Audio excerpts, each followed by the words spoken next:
समर्पण कि गली गली हम बाहुबली घूमले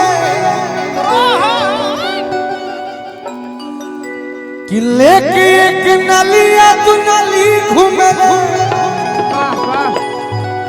ये खाली हमरा चाचा खाती हाला कर देलो भाई। हम अब की चुनाव में हो सकेला कि उम्मीदवार बन के आप सबके बीच में यहाँ के आई तेजा जे चुप कर दी वो फिर बैरिया में विकास के मुंह ना देखे। तो एक बार जोरदार ताली बजा दे यहाँ के अपना खातिर तो जौना विभाग में बानी वही से परिपूर्ण बानी। ओजा का पूछे के बात देश के सबसे बड़ा पद पर विराजमान बानी नौकरी के क्षेत्र में। वजह से आपन का 7 पीढ़ी खातिर इतना कर ले कि दोबारा कहीं और जगह जाए के ना पड़ी।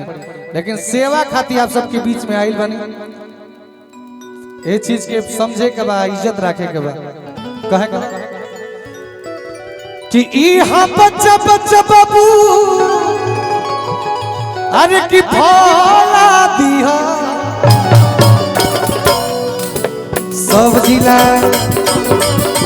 सब जिला खाली जिला हमार जिला बलिया बागी हो।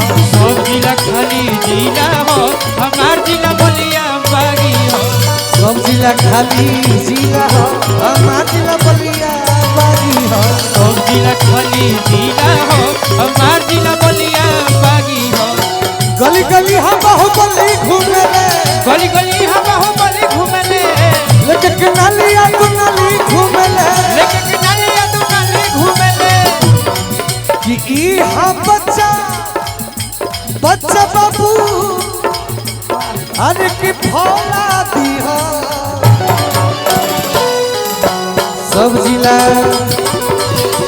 सब जिला खाली जिला हमार जिला बलिया बागी हो। सब जिला खाली जिला हो हमार जिला बलिया बागी हो। सब जिला खाली जिला हो हमार जिला बलिया बागी हो। सब जिला खाली जिला हो हमार जिला बलिया बागी हो।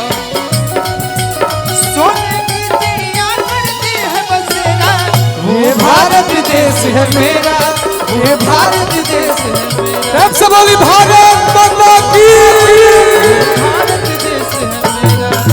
सब जिला खाली जिला हो हमार जिला बलिया बागी हो। सब जिला खाली जिला हो हमार जिला बलिया बागी हो।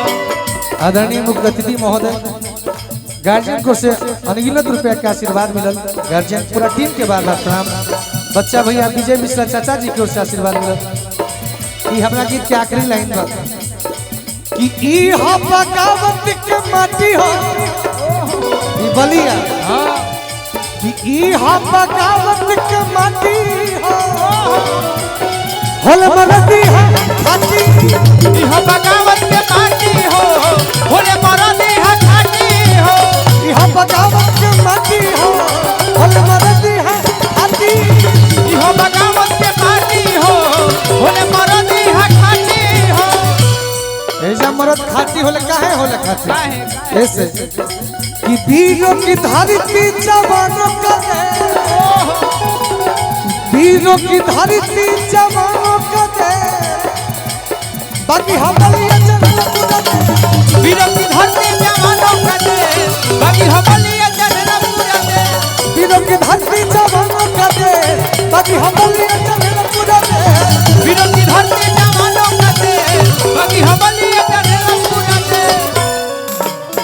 पूरा देश माननीय प्रधानमंत्री जी आई महामहिम राष्ट्रपति जी आई ते जिला में आके बलिया बागी के संबोधित करें कि यही जसीनवा में धाधा अरे किया की हो। सब जिला खाली जिला हो हमार जिला बलिया बागी हो। सब जिला खाली जिला हो हमार जिला बलिया बागी हो।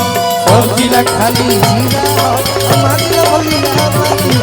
सब जिला खाली जिला हो हमार जिला बलिया